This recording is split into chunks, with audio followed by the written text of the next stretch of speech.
আমি মরে গেলে আমার জানাজায় শরীক হয়ে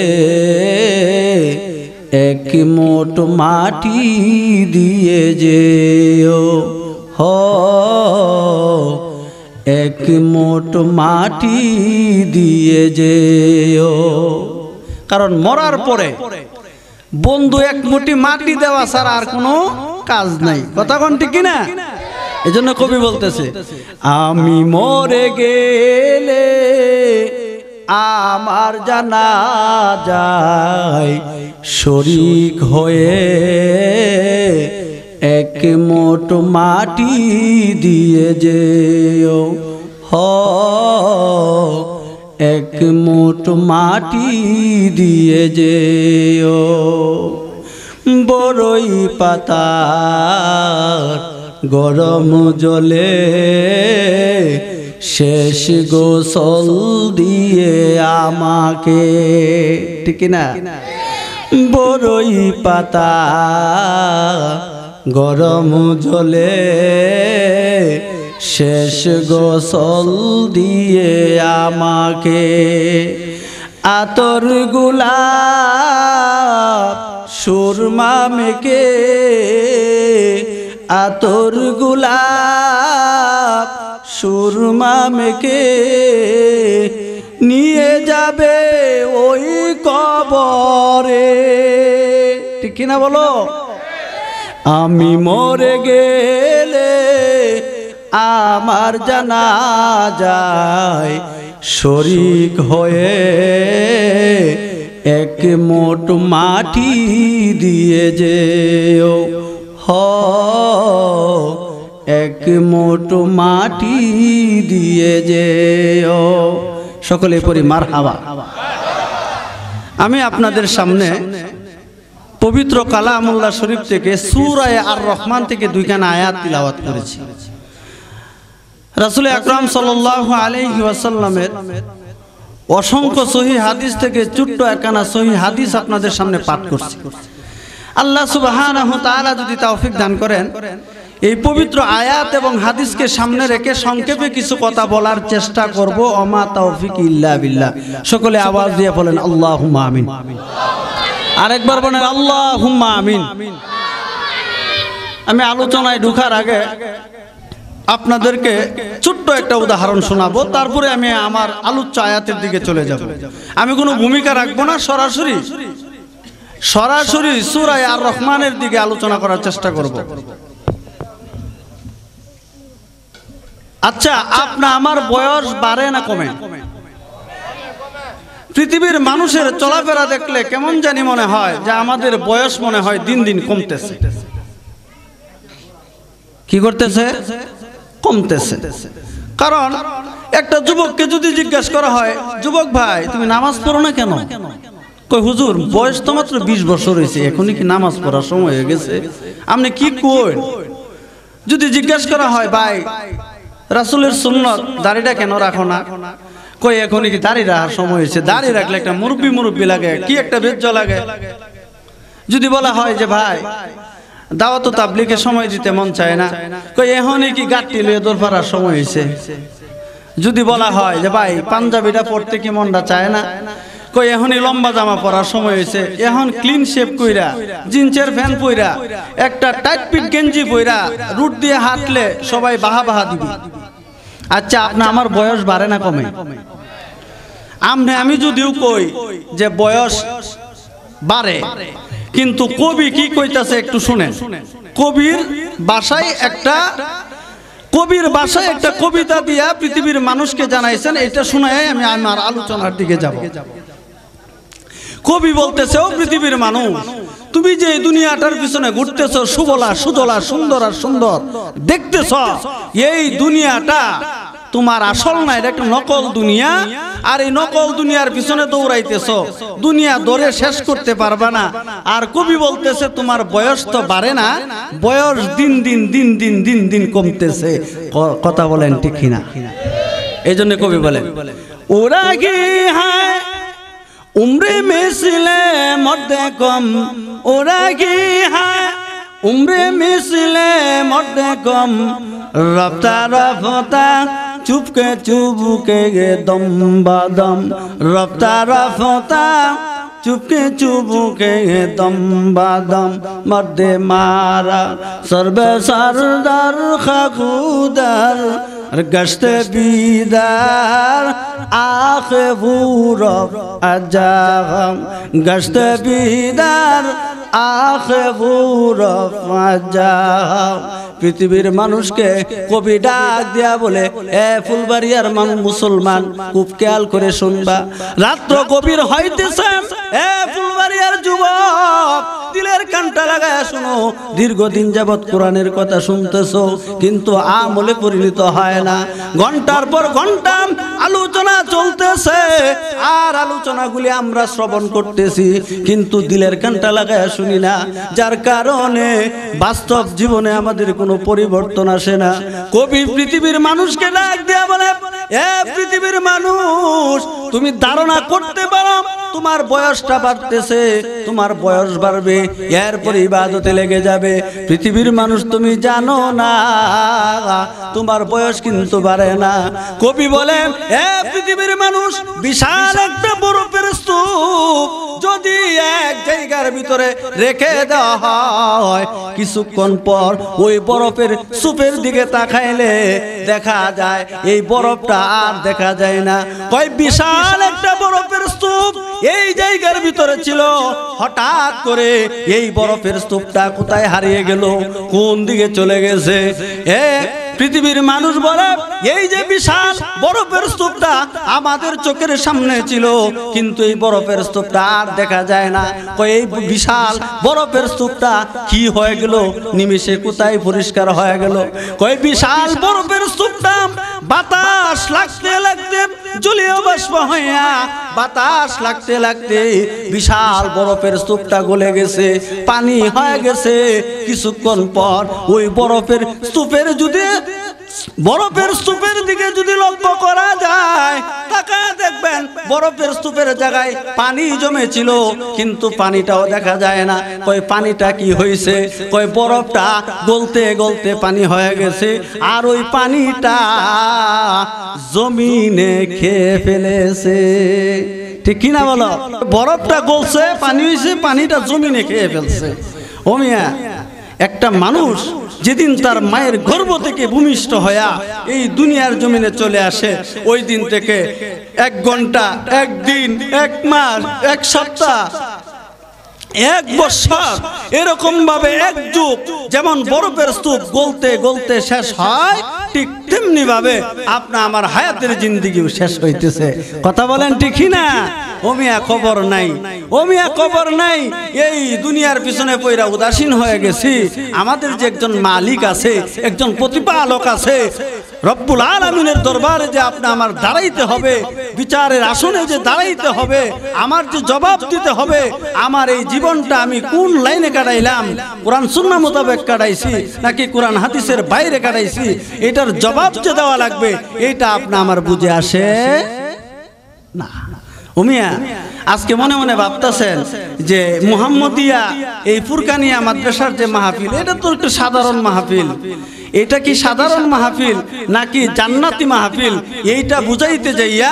সূরা আর রহমানের দুইখানা আয়াত আপনাদের সামনে তিলাওয়াত করছি মানুষটা ছোট মানুষ হইলেও কিন্তু হ্যাঁ একটু মেধাটারে খাড়ায়া এই আজকের যে অনুষ্ঠানের বিশাল একটা মূল্যায়ন আছে আল্লাহ তাআলার কাছে এই জন্য আপনাদের সামনে সূরা আর রহমানের দুইটা আয়াত তিলাওয়াত করছি সকলে বলেন আলহামদুলিল্লাহ আমরা মনে মনে ভাবতাছি যে এই মুহাম্মদিয়া মাদ্রাসার মাহফিল এই মাহফিল আবার জান্নাতি মাহফিলের সাথে কেমনে মিল হইব ও মিয়া দুনিয়াতে যত ওয়াজ মাহফিল হয় একজন সভাপতি আছে না নাই আমি বলবো আপনারা জবাব দিবেন আছে না নাই আজকের মাহফিলেও একজন সভাপতি আছে না নাই আচ্ছা দুনিয়াতে যত ওয়াজ মাহফিল হয় একজন প্রধান বক্তা আছে না নাই বিশেষ আছে আচ্ছা মাহফিলটা যখন শুরু হয়েছে অনুষ্ঠানটা যখন শুরু করছে তখন কি দুনিয়ার গান বাদ্য বাজনা দিয়ে শুরু হয়েছে নাকি পবিত্র কালামুল্লাহ শরীফের তিলাওয়াত দিয়ে শুরু হয়েছে তিলাওয়াত দিয়ে শুরু হয়েছে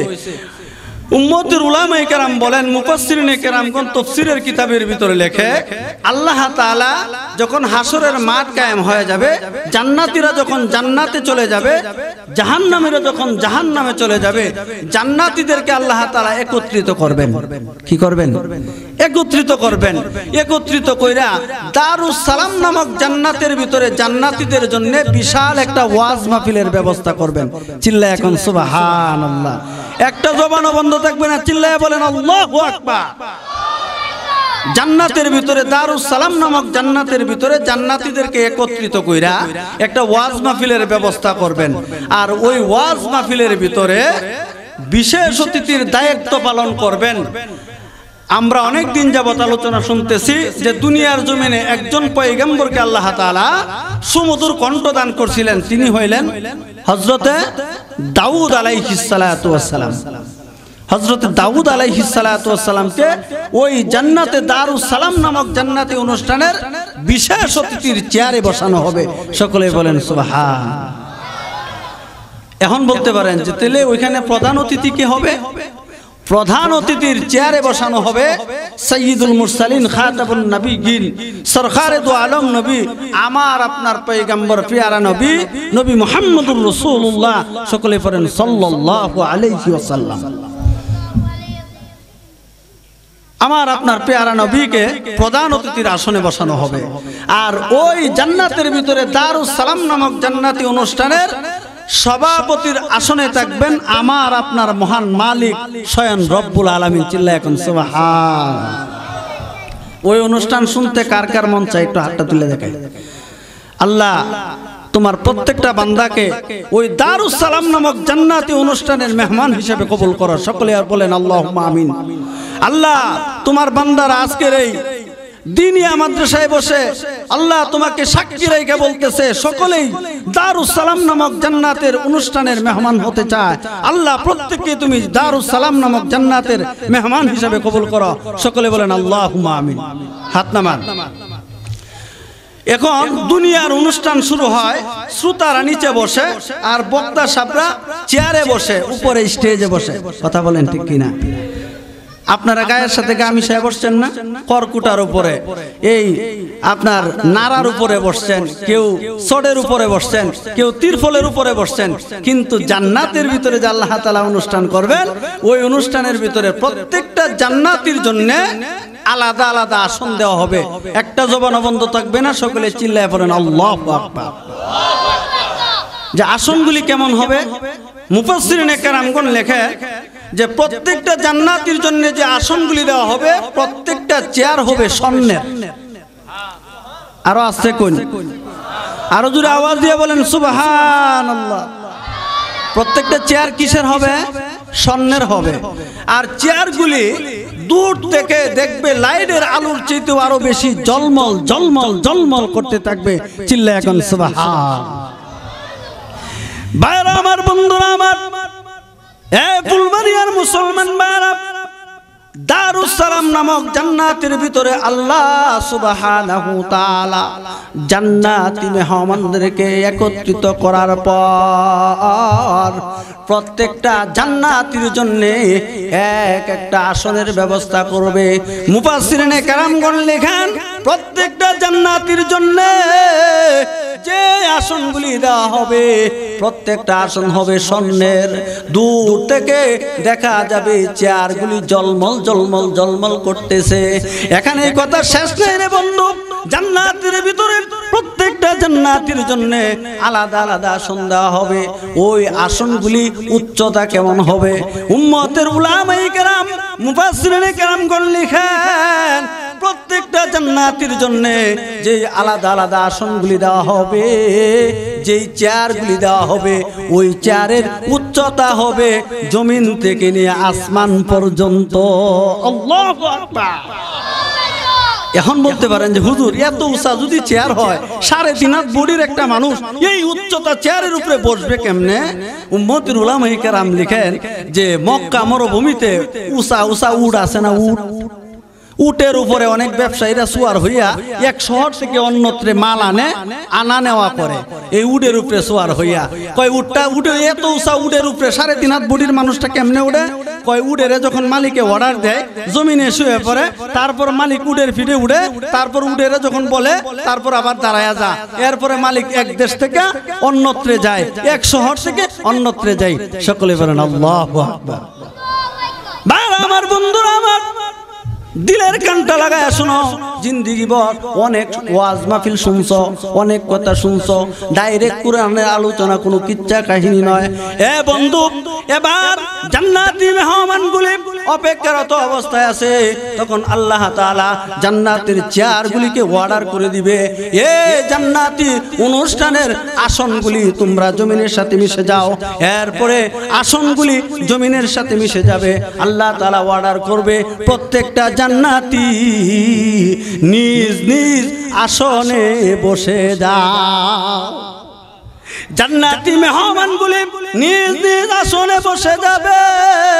আল্লাহ তাআলা এবার অর্ডার করবে, এই জান্নাতি অনুষ্ঠানের আসনগুলি, চেয়ারগুলি তোমরা আমি আল্লাহর হুকুমে দাঁড়িয়ে যাও। আল্লাহ হুকুম করতে দেরি হবে, কোন বলতে দেরি হবে, কোন হইতে দেরি হয় না। আল্লাহ তাআলা যখন জান্নাতি আসনদেরকে অর্ডার করবে, এবার আসনগুলি দাঁড়ায় যাবে। প্রত্যেকটা জান্নাতি স্বর্ণের চেয়ারের উপরে বসা, আনন্দিত অবস্থায় কখন জানি শুরু হয় আজকের ভিআইপি অনুষ্ঠান, জান্নাতি অনুষ্ঠান, দারুস সালাম নামক জান্নাতের অনুষ্ঠান।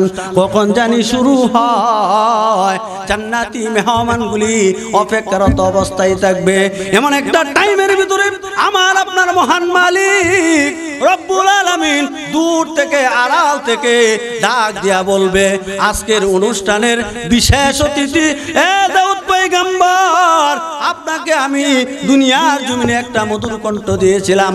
সুমধুর কণ্ঠ দিয়া, আমি রবের কণ্ঠ দিয়া আপনি দুনিয়ার জমিনে যখন মধুর কণ্ঠে জবুরের তিলাওয়াত করতেন, আকাশ দিয়া উড়ান্ত পাখিগুলি হাত ব্রেক করে দাঁড়িয়ে যাইত আপনার মধুর কণ্ঠে তিলাওয়াত শোনার জন্য। আমি রবের দেওয়া কণ্ঠ দিয়া এ দাউদ পয়গম্বর, আপনি যখন সাগরের কিনারে বসিয়া জবুরের তিলাওয়াত করতেন, সাগরের মাছগুলি কিনারে আসিয়া যাইত আমি রবের দেওয়া মধুর কণ্ঠে ওই জবুরের তিলাওয়াত শোনার জন্য। এ দাউদ পয়গম্বর, আমার জান্নাতি মেহমানগুলি আজকে দারুস সালাম নামক জান্নাতি অনুষ্ঠানের ভিতরে অপেক্ষারত অবস্থায় আছে। এ দাউদ পয়গম্বর, আজকে জান্নাতি মেহমানদেরকে জবুরের তিলাওয়াত শোনানো দরকার নাই, আমার জান্নাতি মেহমানদেরকে আমি রবের দেওয়া কণ্ঠ দিয়া পবিত্র কালামুল্লাহ শরীফের তিলাওয়াত শোনায়া দেন। কন্যা সুবহানাল্লাহ। হযরতে দাউদ পয়গম্বর যখন রবের আদেশ পাবে, তখন বিশেষ অতিথির চেয়ারে বসে জান্নাতি মেহমানদের সামনে পবিত্র কালামুল্লাহ শরীফের একটা সূরা আছে, সূরা তাহা তিলাওয়াত করতে থাকবে। সকলে বলেন আল্লাহু আকবার। তাহা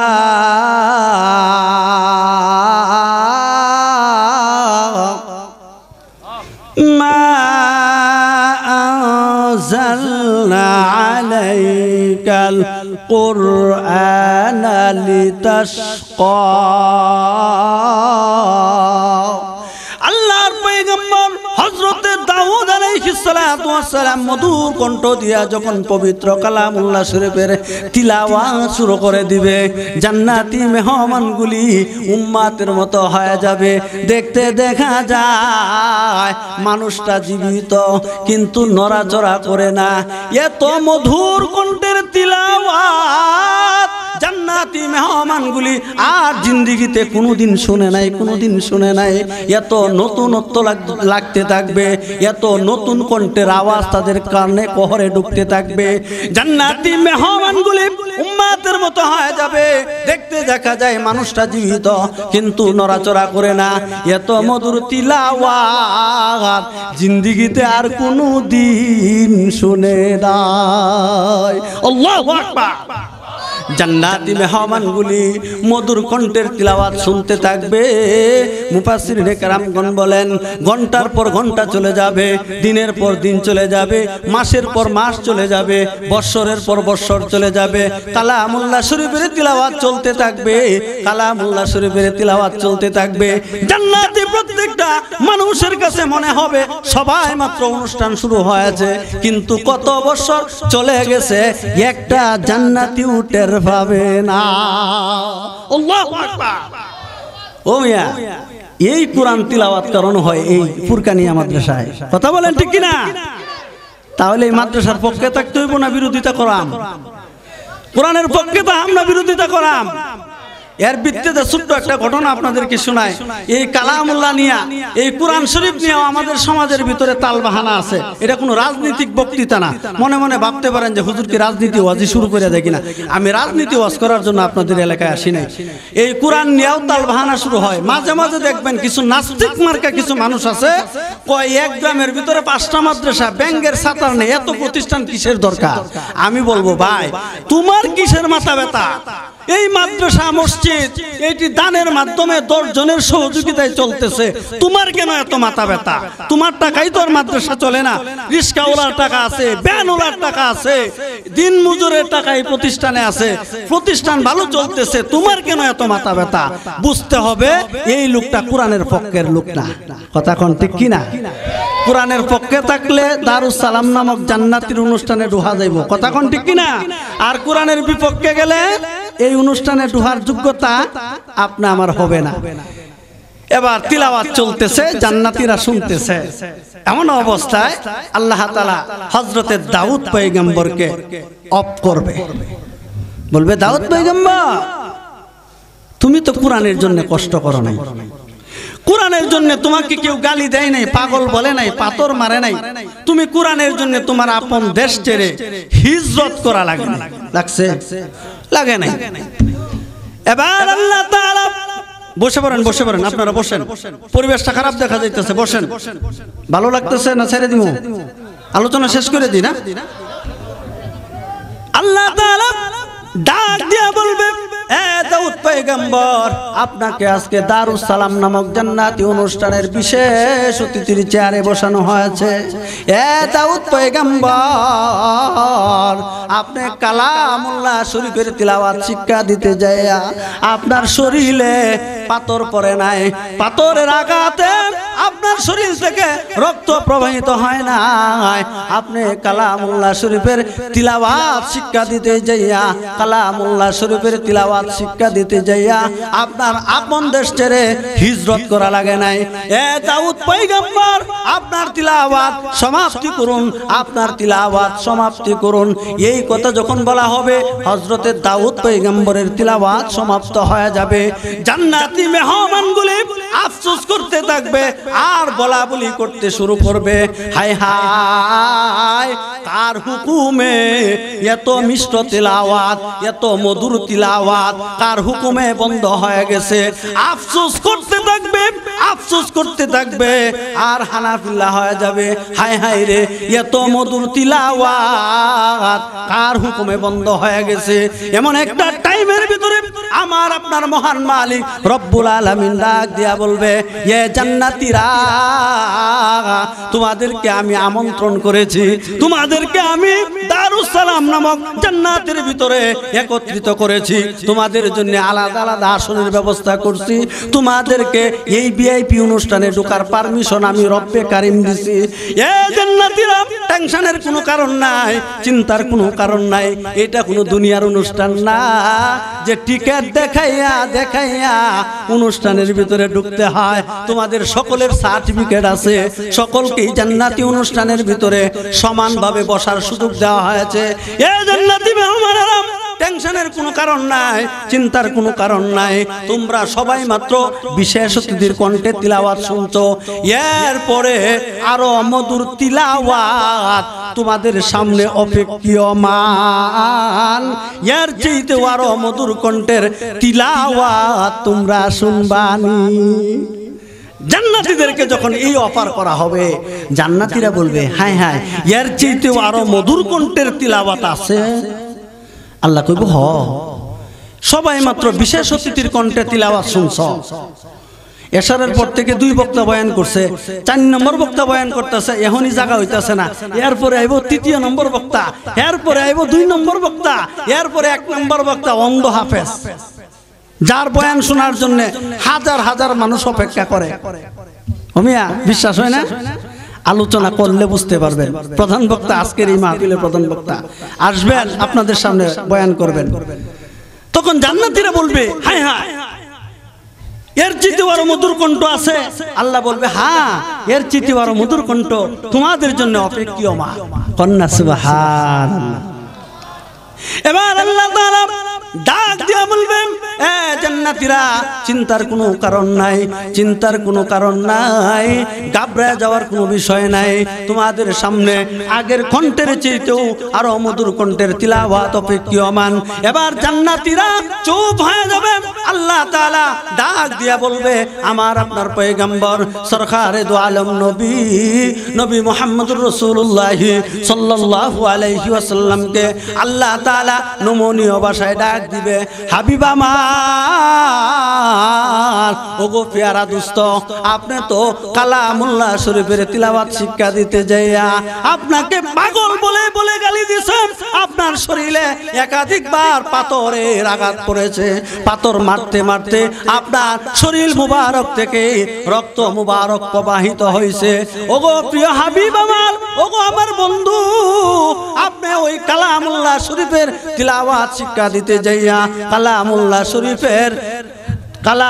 শরীফের দাওয়াত দিতে যাইয়া আপনার আপন দেশ, আপনার আপন জন্মভূমিতে আপনি থাকতে পারেন নাই, আপনাকে মক্কা থেকে তাড়িয়ে দেওয়া হয়েছে।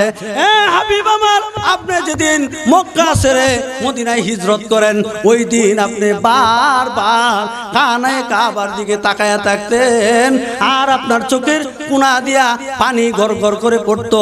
ও হাবিব আমার, আজকের অনুষ্ঠানের ভিতরে, দারুস সালাম নামক অনুষ্ঠানের ভিতরে আপনাকে প্রধান অতিথির চেয়ার দেওয়া হয়েছে, আপনি প্রধান অতিথির আসন গ্রহণ করেন। আল্লাহর পয়গম্বরকে আল্লাহ তাআলা যখন আদেশ করবেন, আমার আপনার প্যারা নবী নবী মুহাম্মদুর রাসূলুল্লাহ সাল্লাল্লাহু আলাইহি ওয়াসাল্লাম প্রধান অতিথির আসনে বসে যাবেন। প্রধান অতিথির আসনে বসিয়া জান্নাতি মেহমানদের সামনে আল্লাহ তাআলার হুকুমে পবিত্র কালামুল্লাহ শরীফের তিলাওয়াত করবে। আল্লাহ তাআলা অর্ডার করবে, ওগো হাবিব আমার, আপনি তো কোরআনের জন্য এত কষ্ট করছেন, আমি যে আয়াতে কারিমা, যে সূরাটা আপনাদের সামনে তিলাওয়াত করছি, এইটা কোন প্রেক্ষাপটে নাজিল হয়েছে জানেন? এমন একটা টাইমের ভিতরে আল্লাহ তাআলা সূরা আর রহমান নাজিল করেন, যেই সময়ের ভিতরে মানুষ সূর্যের পূজা, গাছের পূজা, মাছের পূজা, দেবদেবীর পূজা, আল্লাহ বলতে কোনো কিছু চিনে না, সত্তা বলতে কিছু জানে না। এমন একটা টাইমের ভিতরে আল্লাহর নবী বারবার মানুষের কাছে দাওয়াত নিয়ে যায়, আপনারা এইগুলি ছেড়ে দেন, আল্লাহকে মনে মনে বিশ্বাস করে নেন, একজন রব আছে, একজন মালিক আছে, আমি আল্লাহ তাআলার সত্য প্রেরিত রাসূল, আমি মুহাম্মদুর রাসূলুল্লাহ, কোনো মানুষ মানতে চায় না। এমন একটা টাইমের ভিতরে আল্লাহ তাআলা বলেন, হে নবী, ও আমার হাবিব, আপনি এইভাবে আমার পরিচয় ধরে তুললে মানুষগুলি মেনে নিবে না। আমি আপনাকে একটা, আপনার উপরে সূরা আর রহমান নাজিল করে দিলাম। এবার আল্লাহর নবী ওই কাফের বেঈমানদের সামনে যাইয়া ওই সূরা আর রহমান তিলাওয়াত করে, আর রহমান, তিনি রহমান, আল্লামাল কুরআন, যিনি কথা বলার শক্তি দিয়েছে, যিনি তামাম কিছু বানাইছেন, এই সব কিছুর মালিক যিনি, উনি হইলেন আমাদের রহমান, উনি আমাদের প্রতিপালক। আল্লাহর নবী যখন বারবার এইভাবে রহমানের পরিচয় তুলে তোলেন, কোরআনের আয়াতগুলি যখন তিলাওয়াত করে কাফের বেঈমানেরা, তখন আস্তে আস্তে আস্তে আস্তে দ্বীনের ছায়াতলে চলে আসতে থাকে। এমন একটা প্রেক্ষাপটের ভিতরে এই সূরা আর রহমান নাজিল হয়। বুঝতে পারছেন? এরপরে আমার আপনার পয়গম্বর সরকারে দু আলম নবী নবী মুহাম্মদুর রাসূলুল্লাহ সাল্লাল্লাহু আলাইহি ওয়াসাল্লাম জান্নাতি মেহমানদের সামনে আল্লাহর অর্ডার পাইয়া সূরা ইয়াসিন তিলাওয়াত করবে। যে সূরা ইয়াসিন এই ফুরকানিয়া মাদ্রাসায় ফজরের নামাজের পরে তিলাওয়াত হয়। আমাদের বাড়ি ঘরে আমাদের মা বোনেরা সকালবেলা সূরা ইয়াসিনের তিলাওয়াত করে, কথা কোন ঠিক কিনা? বর্তমানে কোরআনের তিলাওয়াত নাই, সকালবেলা উঠে একটা বড় মোবাইল, টাচ মোবাইল নিয়ে বিভিন্ন ধরনের নাটক সিনেমা দেখার জন্য পাগল হয়ে যাই আমরা, কথা কোন ঠিক কিনা? কোরআনের তিলাওয়াত যখন আস্তে আস্তে আমাদের সমাজ থেকে উঠে গেছে, আর সমাজের ভিতরে দুনিয়ার যত কুসংস্কার, যত খারাপি সব কিছু আমাদের সমাজের ভিতরে ঢুকে গেছে, কথা কোন ঠিক কিনা? ও মিয়া, কোরআনের পক্ষে থাকলে বিজয়ের মালা কে পরাবে? 1 মিনিট লাগবে, আমি আলোচনা শেষ করতে পারবো না, সময় শর্ট। এই প্রধান অতিথির তিলাওয়াত সূরা ইয়াসিন তিলাওয়াত হবে। এরপরে জান্নাতীরা কি করবে? তারপরে সভাপতির আসনে আমার আপনার মালিক বসবে। এই আলোচনা যদি সুযোগ হয় কোনোদিন, আল্লাহ তাআলা এই আশেপাশে কোথাও বসার সুযোগ দেয়, তাহলে এই পূর্ণাঙ্গ আলোচনা আপনাদেরকে শোনাবো ইনশাআল্লাহ।